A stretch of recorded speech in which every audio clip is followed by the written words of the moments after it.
Market up है 20% but your mutual fund is only up by 10%, और market down है 10% but आपका mutual fund 15% down है।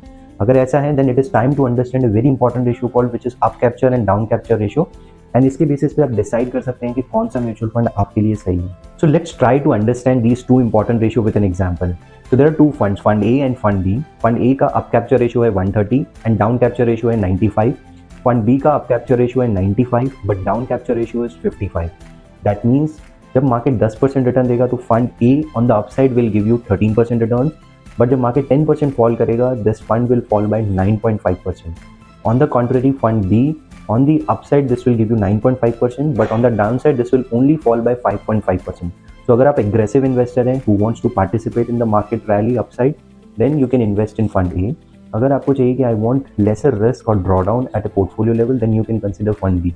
And now let's try to understand with an real example. So I have taken two funds in the large cap space, Axis large cap and Nippon large cap, and आप clearly देख सकते हैं कि Nippon large cap ने upside में ज़्यादा participate किया है और डाउन साइड में ये फंड कम गिरा है। So that means basis on this ratio you can clearly identify which fund is the right fund for you. In this case Nippon has outperformed comparison to the Axis large cap. तो जब भी आप mutual fund scheme select कर रहे हैं तो don't select the scheme basis on just the past returns. Analyze the funds on various parameters. I have shown only one parameter which is up capture and down capture ratio. There are total 11 parameters basis on which you can decide which is the right fund for you. And follow Wellbeat Spencer for more simplified financial gain.